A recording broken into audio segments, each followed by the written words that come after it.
ঈমান এর অর্থ হলো বিশ্বাস।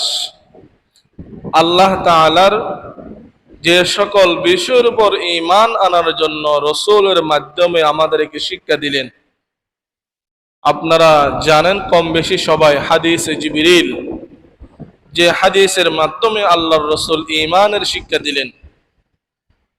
জৈনক ব্যক্তি, আসলে তিনি অপরিচিত নয়, আমাদের সকলের প্রিয় পরিচিত ব্যক্তি হযরত জিবরিল আলাইহিস সালাতু ওয়াস সালাম। অপরিচিত মানুষের বেশ ধরে রাসূলের সামনে তিনি বসে জিজ্ঞাসা করলেন, আখবিরনি আনিল ঈমান। হে আল্লাহর রাসূল, আমাকে ঈমান বিষয়ে শিক্ষা দিন। ঈমান কাকে বলে? আল্লাহর রাসূল বললেন, আন তুমিনা বিল্লাহি ওয়া মালাইকাতিহি ওয়া কুতুবিহি ওয়া রুসুলিহি ওয়াল ইয়াউমিল আখির ওয়াল কদরি খায়রিহি ওয়া শাররিহি মিনাল্লাহি তাআলা। 7টি বিষয়ের কথা এখানে উল্লেখ করেছেন।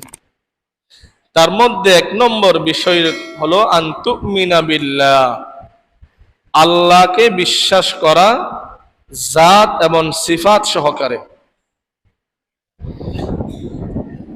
সিফাত সহকারে বিশ্বাস করা, আল্লাহর যে সমস্ত গুণাবলী কেবল আল্লাহর সাথে খাস, তিনি ব্যতীত আর কারো মধ্যে এই গুণাবলী নেই, এমন সিফাত সহকারে, এমন গুণাবলী সহকারে ঈমান আনার নাম হলো ঈমান।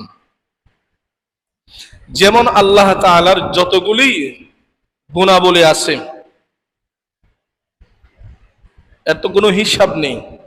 অনেকে বলে 99টি বলে, আরো অনেক আছে। তার মধ্যে একটা গুণ হলো আল্লাহর মালিকুল মুলকি। বলেন, আল্লাহর একটা গুণ হলো কি?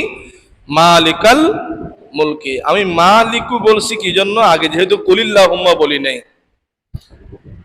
আল্লাহ হলেন সব ক্ষমতার মালিক, মালিকাল মুলকি। সব ক্ষমতার মালিক একজন, তিনি হলেন আল্লাহ। কুলিল্লাহুম্মা মালিকাল মুলকি তুতিল মুলকা মান তাশা ওয়া তানজিউল মুলকা মিম্মান তাশা। আল্লাহর গুণাবলী সহকারে আল্লাহকে বিশ্বাস করা।